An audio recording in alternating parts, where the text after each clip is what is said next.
Welcome to Back Issues, everybody. I'm Sal. I'm Ethan. And I'm Ben. Today we are talking about, topically I believe, the Guardians of the Galaxy.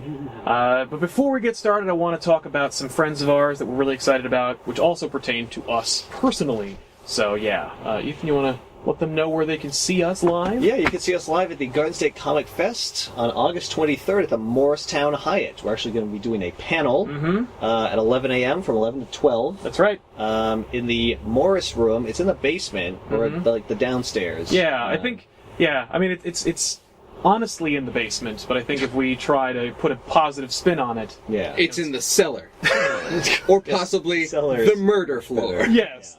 I mean, you know, it's as legit as all the other floors. There's carpeting, there's tables, there's conference room, There's meat hooks hanging from the walls. there's complimentary sodas, you know, depending on how early you get there. Right. I don't know if we're getting the complimentary. Oh, no, I doubt it. I don't think we paid for that package. Yeah. But you can check us out live at the Garden State Comic Fest, August 23rd, Morris Room B, 11 a.m. to noon. You'll be able to see us. I was hoping to live stream it. I don't think that's going to happen. But I may record it, so no matter what, you'll probably be able to see it, but maybe not. So it's an encouragement to see the show we don't live. know what's going to happen. Exactly. Yeah. All we do know is it's going to be a back issues and it's going to be Q&A afterwards. There might be a prize. I don't know. Ooh. Yeah. Ooh, prizes. Exactly. Possible prizes. That You way, could win stuff. Yeah, you could win stuff, depending on the criteria that we lay forth in a few weeks. And whether or not we produce anything. prizes. Yeah. We may not do. No, absolutely. Yeah. I mean, I have a couple of comics that I could just bring and give away. Oh. I mean, I have stuff.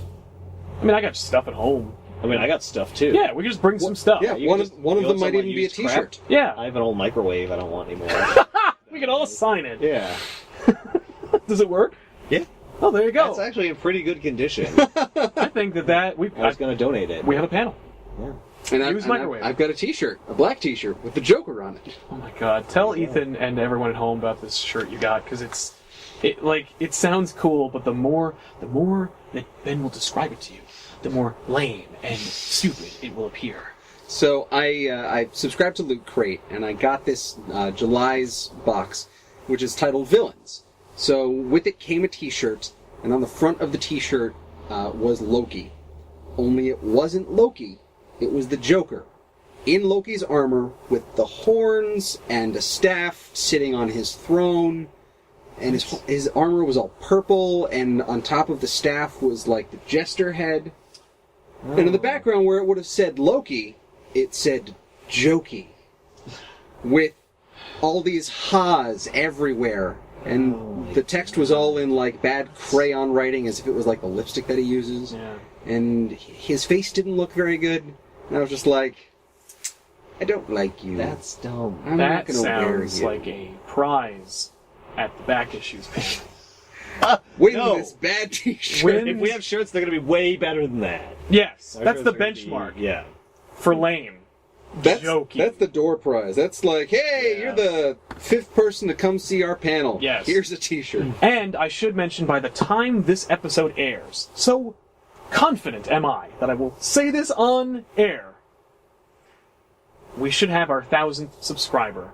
Yeah. Oh! That's right. That's right. We're 4 away last I checked. We were 4 away about an hour ago. Yeah. You know, Awesome. so it's crazy incredible. awesome. I want to give a quick shout out to Marvel Explained and the Comic Story and everybody over there, the Weekly Poll, for really kind of like having our back and sharing their community with us. And all of the fans that keep coming back for our shows, thank you so much. We absolutely. could not do this without you. No, we literally could. I mean, we could do it. Well, we could do it. But why? We wouldn't. We would just be probably. watching it ourselves. It would and actually like, be a hey. lot less of a pain in the ass because we wouldn't be recording it. We would just be talking about it. Yeah. No, we did that. Remember, that was like the past 7 or 8 years? Oh, yeah, that's right. Yeah. Yeah. You guys are missing out on some primo back issues. Yeah.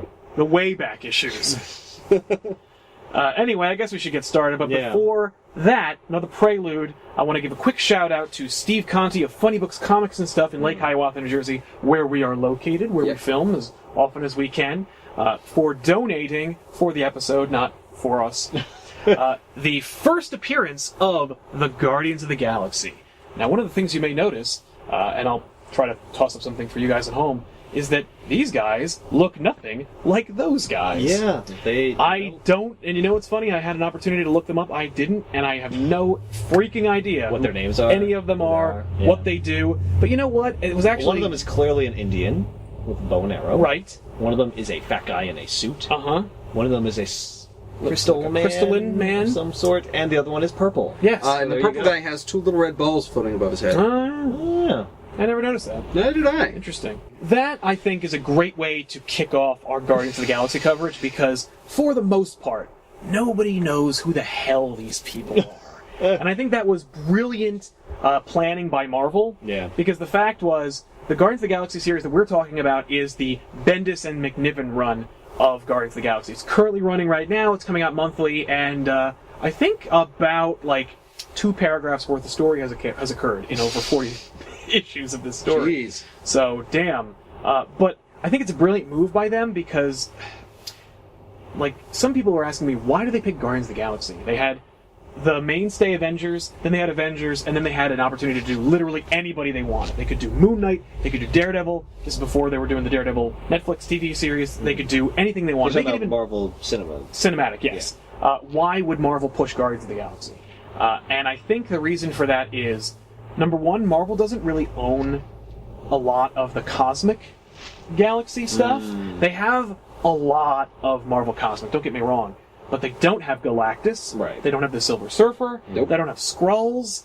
And I think there's something fishy about the Badoon, and we'll get into the Badoon in a minute, but they're really essential to the Guardians of the Galaxy, and I'm sure they won't be in the movie because you're not allowed to talk about them. Why don't they... What are they bundled with, but they don't... I don't know. Are they with Fantastic Four? They're probably with the Fantastic Four. Most of the Marvel Cosmic Universe that we know today Is with the Fantastic came from the Fantastic It Four. makes sense. Yeah. I mean, they got Galactus. It's Yeah, and everything kind of revolves around him. Yeah. Yeah, he Like really kick it introduces off. us to a lot of worlds. Yeah, especially right before he eats them. Yeah.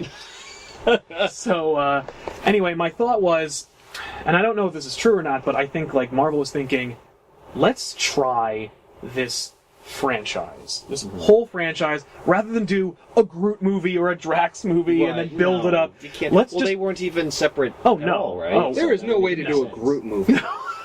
Maybe a short CG movie. Yeah. I could see them bumping with Pixar movies now. I could see them doing a Rocket Raccoon Groot, silent kind of cartoon movie. 5-10 minutes? 5 minutes max. No, 10 minutes I would not be able to stomach Groot saying I am Groot For 10 minutes. for 10 goddamn Well, you minutes. could just be Well, an it's action not scene. just... Yeah, I mean... Yeah, if he other was things fighting going on. something, I Yeah. guess I'd take that. Yeah. But, I'm one of the people who, I like Groot. I think he's a fun character, but the I am Groot thing gets old real fast. Yeah. But I Especially think... when you're reading it. Oh my god, Oh. yeah. Hearing it, I think it's going to actually translate a lot better on screen. Yeah. But I feel like Marvel was like, let's take a chance on Guardians of the Galaxy because A, nobody knows who the hell they are. Yeah. So if we get it wrong, we're not going to piss off the mainstay comic Right, fans right. because both of them are probably in agreement that they're happy to see anything on screen. Yeah. And if it hits, then they've got a franchise. Yeah. If it hits, they got a franchise. If it fails, who cares? Right. Then they can go back to the well and do a Daredevil movie or a Moon Knight movie. They can do the things that they're comfortable doing. They can do the more Earth-centric, Well, street-level characters. isn't there also someone big at Marvel who's in love with Guardians of the Galaxy who's I like this book. This was great. I thought I saw an interview with someone who's just you know what? I just really like Guardians of the I mean, it Galaxy. could be and that so- Kevin Feige, the guy who's in charge of Marvel Productions, just thought that was cool and was they threw it to him and they're like, Kevin, what can we do? And he's like, oh, it's up to me now? Right. Guardians I of the wanna see Galaxy. this. I want to see the thing that would probably tank if we didn't have 6 or 7 $billion industry making movies. Right. Well, let's dive into Yeah. the Bendis. Who are the Guardians of the Galaxy? Who are the Guardians of the Galaxy? Where do Well- they come from? Well, they all do? come from different corners of the galaxy. They're all kind of misfits, outcasts, if you will. Peter Star-Lord. Quill, the Oh, Star-Lord. yeah. Now, the reason why he's called Star-Lord because I hate that name. I hate It is the a name pretty Star-Lord. dumb name. It's so pretentious and douchey. There's no What's wrong with Yeah. Star-Lord? There's no superhero whose name is Lord. Whose name the only other most arrogant name I can think of is Superman. What about Lord Dracula? That's not a superhero. That's a not- character in fiction. Not according to the movie that's going to be Oh, coming Dracula, the Untold Story, where he turns bats into fists and can decimate armies. What Peter about Quill is Dr. Doom? Star-Lord. That's kind of a pretentious name. Well, he's a bad guy. He's also... I'm sorry. Yeah, Peter Quill is Star-Lord. That's what I thought you said Peter Quill was a pretentious name. no, Dr. Dr. Doom. Fucking Peter and Quill? Ugh. Dr. Doom is also a monarch of his home Yeah, realm so he of could actually Latveria. call himself King Doom. Yeah, but he's also a doctor and he doesn't want you to forget it. It's like everybody's got their doctorate. They're like, oh, doctor. Oh, Lord Doom. Dr. Doom. Dr. Lord Doom, actually. Dr. Lord Doom. Lord Dr. Doom. Lord Dr. Doom. Lord Dr. Doom, King Sovereign of this nation, Latveria. Yeah. Yeah. Whole thing. I want SOC. the whole thing when you Yep. guys see me. May his reign endure forever. And indeed it does. At least until 2099. But that's another story for another time. So Peter Quill is half man, half human, Yep. and half Spartaxian. I'm sorry, what? What's that? Spartax is a planet that his father comes from. Is that where Spartans come from? Is that him? Nah, Why does he look human? I can't help but because he is a notice person. He's a that- human. You said he's half human. Yeah, He's well, half he human, half looks. alien. Well, the alien Spartaxians look just like people, like Kryptonians or any other convenient alien race God damn it. that biologically and physiologically mesh well with human DNA. Do they have a name for that, like in the Marvel universe, of like the races that all look the same? No, I don't think they do. But you know what? They explain it away by saying like they all come from the same architects. The Eternals, the Celestials, the Kree Empire to some degree. The They engineers. are all the engineers. Well, I wouldn't. Cite another. So, all right. Peter Quill is half Spartaxian and half human. I can't help but notice that Spartax Sounds like Sparta. Yeah, like Sparta's actually within it. Yeah, it is. In fact, I mean, You just put an X on the end. fact is like the So Spart. that must mean something. I mean, right? it's Or is like- that an accident? No, no, warriors? absolutely Well, not. They're- Skrull is skull with an R in there. yeah. Yeah. I mean, I know that it was definitely crafted that way. I don't know if it was actually made that way because they were like, ooh, we're going to borrow elements from the Right. Spartan culture. But I know that Jason, J-S-O-N, Jason, or Jason, if you're just in a hurry. I'm reticent to use the word Jason only because it's so close to Kal-El and Yeah. Jor-El, and I like the idea that, like, no, his name's Jason. It's just spelled differently because he's from another spelled weird. planet. Like, Where they duh. spell different. Right, where they use dashes and apostrophes indiscriminately. Even though though they- Spartaxian doesn't have any of those. No, it doesn't. Yeah, nor would they even have the same alphabet. No, So no. apostrophe It's just, is not even I a think it's thing funny that that, exists. you know, they just, oh no, my name just happens to sound like a very popular name from the time. Right. So, anyway, the origin point, and actually the first story in this first volume, Guardians of the Galaxy Cosmic Avengers, is Jason Spartax in like the 70s. It was attacked by, actually he was involved in a war with what are later discovered as the Badoon, which is an evil alien race of like warmongering, kind of like vicious aliens. Are they vicious because they look evil? They do look evil and they behave viciously. I They see. are warmongers. They are obsessed with battle. Okay. In fact, they're almost like Are they lizard Spartans. They look like lizard people. Yeah, they actually I look. opened right up to the page. You did. They look kind of like the aliens from V, a little bit. That's what they remind me of. They're reminiscent of it. I don't know who that is. No, the show V. There was a show. There was a miniseries on TV called V, where like lizard people come. They actually remade it, starring Morena Baccarin. Never heard of that. Nope. One of you knows what I'm talking about. His ship gets badly damaged, and he wound up near this primitive planet of Earth, and he winds up crash landing on Meredith. Just Meredith. I don't remember what her last name is. I think it's Quill, actually. He lands on her? Well, no, he lands on her farm. Oh. Okay. He lands on Meredith's farm. Whoops. He crashes on her and somehow impregnates her. Yeah. But That's weird. no, his ship. That's a really good euphemism. for- Yeah. So I landed my plane on her. Totally got her pregnant. Yeah, I parked in the hangar. If you know what I mean. Put my jumbo jet in her docking bay. So, Jason, badly damaged, his ship's damaged, and he is hurt. He winds up calling on the aid of this single, attractive, farm-owning chick, and she winds up nursing him back to health. It's very Florence Nightingale. It's kind of a cute little romantic story. They fall in love with each other, I guess, or really more like he bangs her. And then shortly thereafter, maybe a couple weeks later, he pieces out. He's like, I fixed my ship. I gotta go back to Spartax and fight the Badoon. And she's like, take me with you. And he's like, it wouldn't be fair to you because there's war going on, and it's a war against creatures that like they would use you to get at me, and so like you're safer here if they do, because Earth is kind of like an untouched planet. Aliens don't normally come to Earth, except that they do all the time. Right. But in the 70s in the Marvel chronology of like They hadn't what yet. like at least regular folk don't know about aliens. Right. So, you know, Man, the whole scene of him, like, fixing his ship and falling in love with her. Yeah. There are 2 panels of him fixing his ship. One panel of them having dinner. One panel of them looking at the stars. And 9 panels of them sitting in front of a fire about to kiss until the last 2 they finally kiss. Yeah, they're building a That's moment. where the emotional part crux of of the the book issue. Apparently a lot of their time is spent in front of a fire. Well, you know. Anyway, So he basically says, she says, take me with you, and he's like, nah, because reasons. because that's not why they call it a one-night stand. Right. And he gets into his spaceship and he flies away. If you come with me, how would I never see you again? How would I be an absentee father if I was there for his birth? Right. So anyway, he leaves, and I think at like age like 11 or 12, we meet Peter Quill, and he's like a Steven Spielberg boy, where he's keen on adventure, but he's slightly damaged because he doesn't have a dad. Right. And Steven Spielberg didn't have a dad? well, no, Steven Spielberg likes to tell stories about like damaged kids who like have died or whatever. whose parents or families are a little bit broken and need fixing by an alien or something. Okay, fair enough. So, They need a magical creature to come into their life to Right. fix them, or else. be it a They musical remain spaceship unhappy for the or rest a of their lives. grotesque alien that can fix you.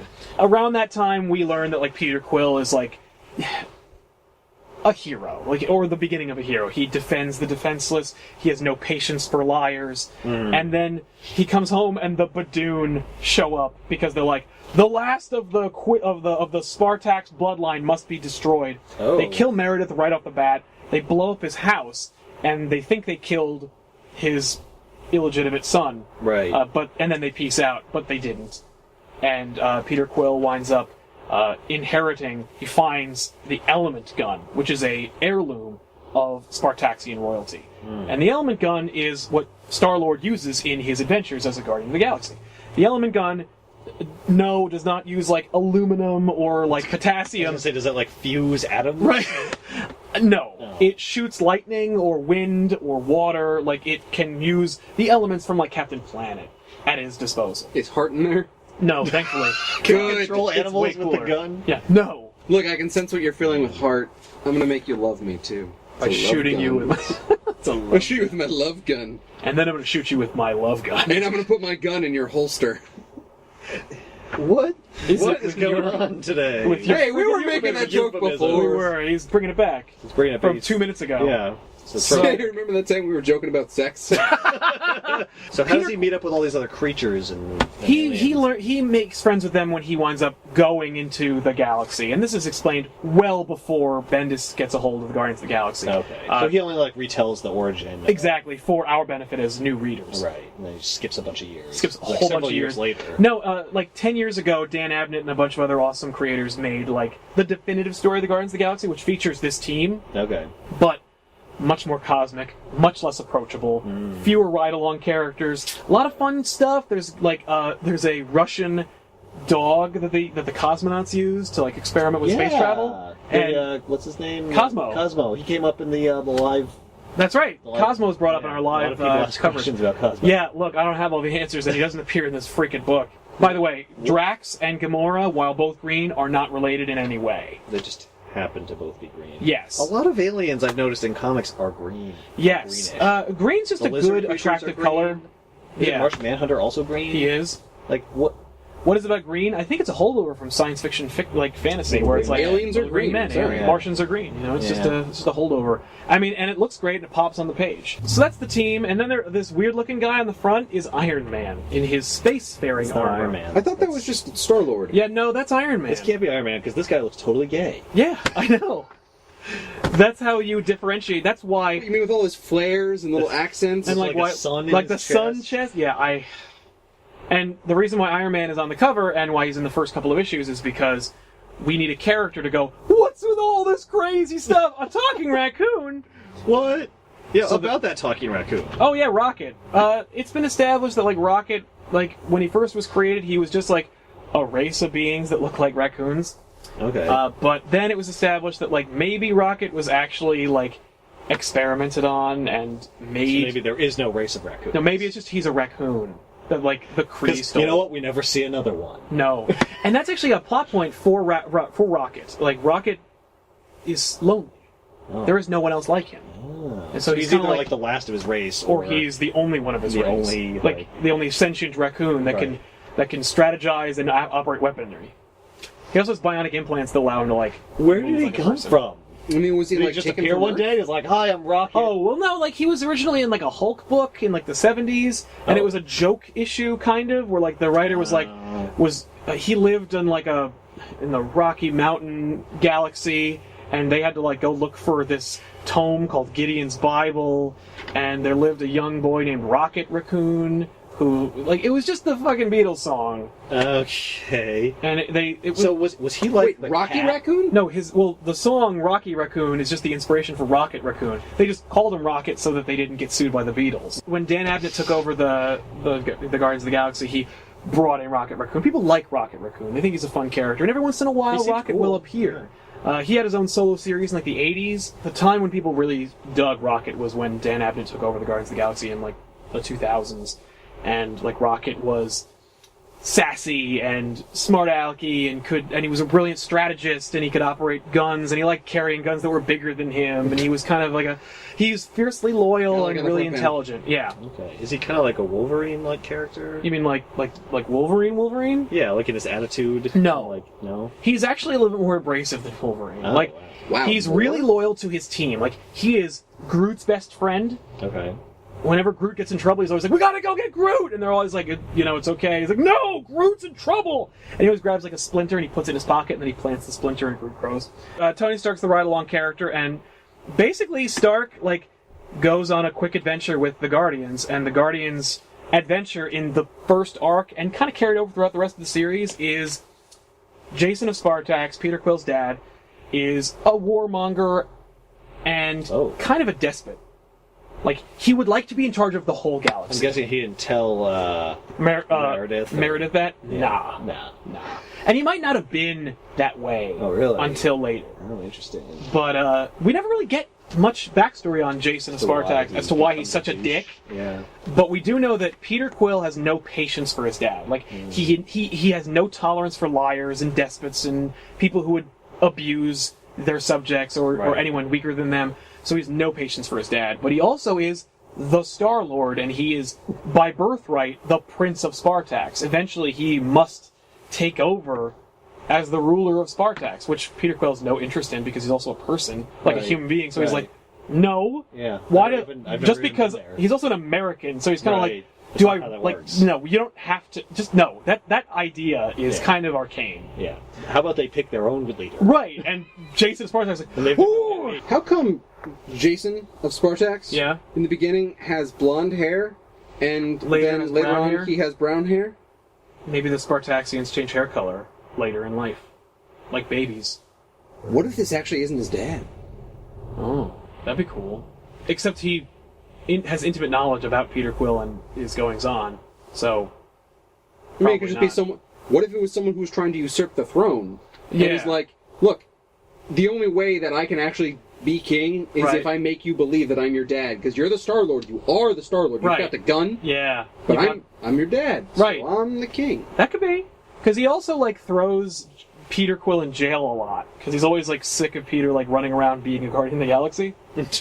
So, like, he's just like, you need to either fall in line and be the Prince of Spartax and rule this crappy galaxy with me, or die, because you are really cramping my style here. You're not unlike how deadbeat dads view their children. In fact, there's this whole plot that Jason of Spartax is connected with, where there's like kind of like a United Nations, but in the galaxy, where it's like representatives from each race or prominent race of beings in the galaxy. Is it like really ineffectual and useless? Oh yeah. Oh yeah. So it's actually, like an exact. I think that these guys are actually more effective at doing anything. Really? Because they don't listen to each other and they just do whatever they want.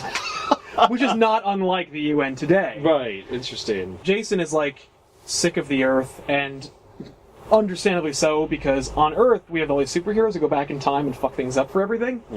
And they don't consider the fact that, like, if I go back in time and I stop Ultron from destroying Earth, I haven't just changed time for Earth, I've changed time for the galaxy. Right. And so maybe Earth falling under Ultron, like, helps out the Kree, or maybe it helps out everyone else. Right. So me going back there kind of screws everything up for everybody. Yeah. Well, also, like, the Fantastic Four, like, stopping Galactus from eating Earth probably had a huge... Oh, yeah. Oh, yeah. Because then he ate some of the Because then he had to go eat something Right. else. And... Because he's not just going to go without a snack. No. The Council really, really wants... I just read something called the Cancerverse. Yeah, the Cancerverse is like a nebulous zone that you don't want to be stuck in. Because you get cancer? No, you don't I get don't wanna cancer go in the to Cancerverse. It's just named that. It's like a constellation. Like, it's not... It's astrological. Oh. It's not... like tropical. Like Yeah. the Libraverse. You don't, like, grow extra tissues and cells and then die. Okay. You just go there and you're stuck there. Is there, like, a portal to it in the constellation of Cancer? or No. something? How would they even know what the constellation of Cancer is? Because the stars are going to be all different from where they are. Yeah, well, I But you assume have, like, a Cancer is, like, 3D our interpretation of Right. the word that in, Spartaxian. or Spartaxian Korean. is something totally different. Yeah. And we call it Cancerverse. In any case, it's actually a holdover from a big event with the Phalanx and the Annihilation Wave, where Peter Quill and Richard Rider, The a.k.a. Phalanx The Greek formation of troops? shields? Yeah, well, it's not that in outer space, okay? Much like the Spartans and the Spartaxians, it's totally different. They just named it that because it sounded familiar to people like Stan Lee who were writing comic books for people. So give me a freaking break. We haven't even gotten to the damn plot. I know, So let me give it to you real quick. The Okay. plot of this freaking story is that Jason of Spartax is a dick who wants to destroy the Earth because A, it matters to Peter Quill, he wants to piss off his son and get him to work with him, because maybe if Earth was destroyed and he wasn't so preoccupied trying to protect it, he'd join the Spartaxians and take his place as ruler. And Earth is a hotbed, a beehive, if you will, of insane problems perpetrated by people who have natural magic ability that they are born with. Like, Scarlet Witch was just like, fuck everything on Earth. Who knows what it did to the Spartaxians? Right. So he's trying to convince the Galactic Empire of blah blah blah to, like, to fuck off the Earth. And Freya, who is Asgardian, Right. Midgard is one of the 9 realms. And so she's like, so what you're asking, let me see if I understand you correctly, because we don't all speak the same language. We're all relying on universal translators. Might have been a mistranslation. Yeah. You want me to participate or sign off on the utter destruction of one of my realms. One that I hold dear and protect with my all being.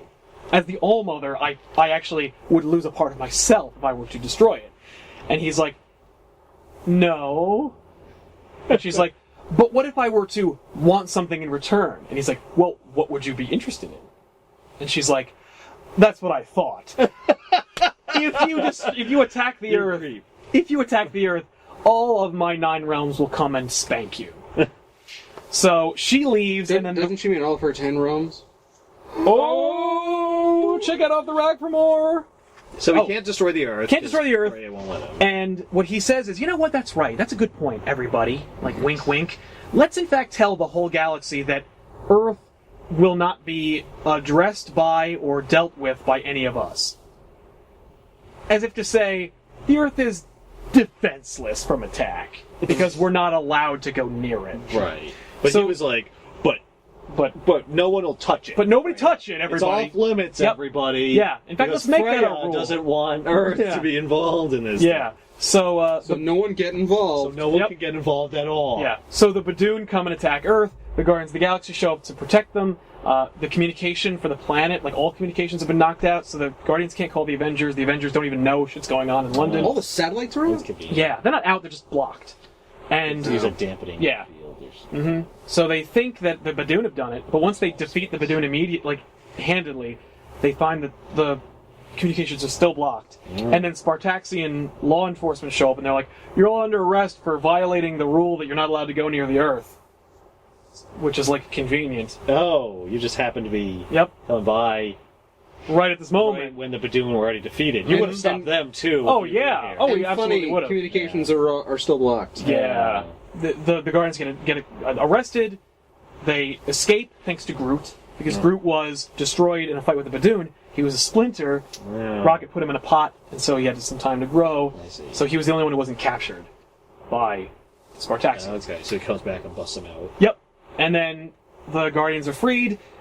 Quill calls the galaxy on like a galactic transmitter or something and says like, convenient that my dad did that, isn't it? And he did it to his own son. Imagine what he might do to someone who wasn't related to him. Maybe you shouldn't listen to him all the time. So he like sows doubt in the Right. Spartaxians against his dad. Oh, And cool. yeah, Nicely done. and that like sets up the rest of the story, which basically consists of tie-ins with like the X-Men and Infinity, and like it's just obnoxious. They don't have their own stuff? They have their own stuff, but like it keeps getting interrupted by other things that other people are doing. Brian Michael Bendis wrote a really damn fun, engaging, really great introduction to this story. Looks cool. Totally worth reading. I'd recommend you guys check it out because I think you'll be pleasantly surprised by how much fun it is. If Bendis put in the fact that Peter Quill's dad is not actually his dad, like Oh. if Jason is not Jason, Yeah, if we find out that it's not actually... and he told the artists that, and they're just like, here we alright, go. we'll make him kind of look like him, but not look like him. We'll have a little bit of different hair color. I would be really impressed. That would be cool. Anyway, I'm Sal. I'm Ethan. And I'm Ben. See you next time.